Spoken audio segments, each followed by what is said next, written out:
নমস্কাৰ বন্ধু বান্ধৱীসকল মই আজি কুকুৰা মাংসৰ এটা ৰেচিপি লৈ আপোনালোকৰ মাজলৈ আহিছো কুকুৰা মাংসৰ ৰেচিপিটোৰ বাবে আমাক লাগিব অকমান কুকুৰা মাংস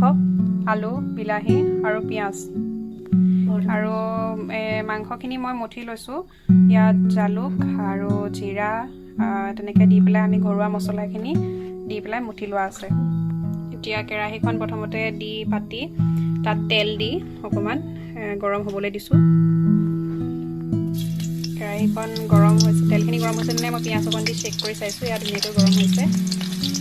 এতিয়া ইয়াত আমি গোটেইখিনি পিয়াজ দি পেলাই ভালদৰে ভাজি ল'ম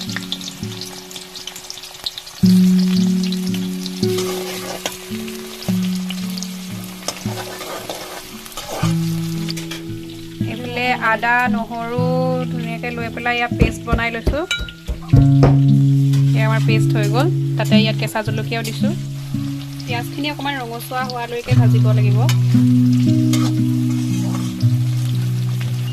এতিয়া পিয়াজখিনি ভাজ খাইছে তাৰপিছত আমি ইয়াতে মাংসখিনি দি ভাজি ল'ম একচুৱেলি কুকুৰা মাংস ৰেচিপি সকলোৱে বনাই খাই সকলোৱে জানে আমি প্লেচ ষ্টাইলতনো কেনেকৈ বনাওঁ সেইকাৰণে ভিডিঅ'টো দিছোঁ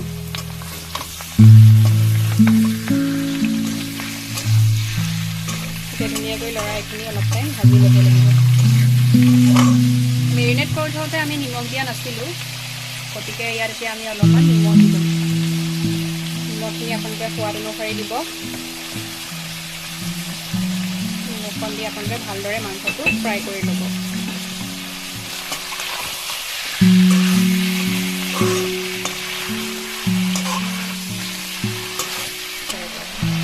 তেতিয়া আমি ভাজি থাকোঁতেই নহৰু আদাখিনি ইয়াৰ লগত সংযোগ কৰি দিম তেতিয়া নহৰু আদাৰ কেঁচা গোন্ধটো নাথাকে কিছুমানে তেলতো ভাজি লয় আমি তেলত ভাজি লোৱা নাই বা মেৰিনেট কৰি লোৱা নাই এনেকৈ ভাজি থাকোঁতে দিলেও হয় যিসকল লোকে কম মছলা ইউজ কৰি পেলাই গাঁৱলীয়া ষ্টাইলত খাবলৈ বিচাৰে তেওঁলোকে এনেদৰে বনাই খাব পাৰে যিহেতু সকলোৰে বাবে মছলাটো মানে ভাল নহয় স্বাস্থ্যৰ কাৰণে আৰু সকলোৱে নাখায়ো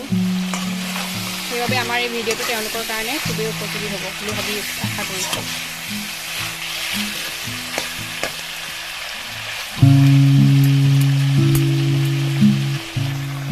এতিয়া আমি ইয়াত আলুখিনি এড কৰি দিম মাংসটো প্ৰায় ভাজ খাইছেগৈ আলুখিনি দি ভালদৰে আকৌ এবাৰ ভাজি ল'ব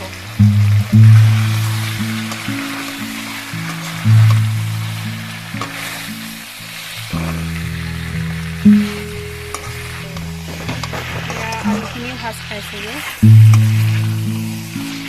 কাটি ৰখা বিলাহীখিনি মই ইয়াতে দি আৰু অলপ ভাজি ল'ম আলুখিনি সিজ খালে আলুটো সিজাৰ পিছতহে বিলাহীখিনি এড কৰিব লাগে ইয়াত যিহেতু হালধি দিয়া হোৱা নাই হালধিখিনি আমি ভজাৰ পিছতেহে দিম তেতিয়া ইয়াত আমি হালধি অকণমান এড কৰি দিম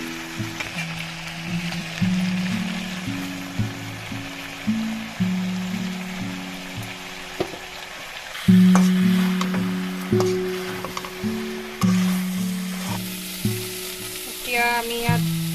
পানী যোগ কৰি দিলোঁ পানী এড কৰি পেলাই অলপ সময় এইখিনি উতলিবলৈ দিব এয়া মাংসখিনি উতল আহিলেই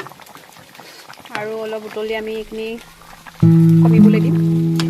আৰু বৰ ধুনীয়া এটা গোন্ধ আহিছে একদম ফুৰফুৰীয়া একদম গাঁৱলীয়া ষ্টাইলত বনাইছোঁ আৰু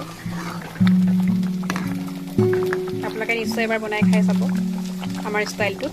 আৰু কেনে পালে নিশ্চয়কৈ জনাব সেইফালে মোৰ ফেভৰেট ভাজি ভেন্দি ভাজি বনাই আছোঁ এইখিনিতে আমি ঢাকোন এটা দি আৰু অলপ উতলি কমিবলৈ দিম আৰু মুৰ্গীৰ যিখিনি ঠেং আছিলে ঠেং ঠাৰি সেইখিনি আচলতে আমি এনেকৈ গোটা ভাজি কৰি ল'ম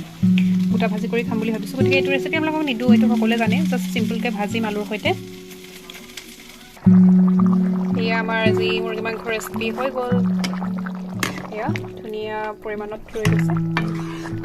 এতিয়া আমি ধুনীয়াকৈ এইখিনি গৰম গৰম ভাতৰ লগত পৰিৱেশন কৰিব পাৰে গতিকে আজি ভিডিঅ'টো ইমানেই আছিলে আপোনালোকে সকলোৱে চেনেলটোক মৰম দিব আগবাঢ়ি যোৱাত সহায় কৰিব আৰু ভিডিঅ'বিলাক লাইক কমেণ্ট শ্বেয়াৰ কৰিব ভাল লাগিলে আৰু চেনেলটো ছাবস্ক্ৰাইব কৰিব আৰু কাষত থকা বেল আইকনটো নিশ্চয় প্ৰেছ কৰিব থেংক ইউ বাই বাই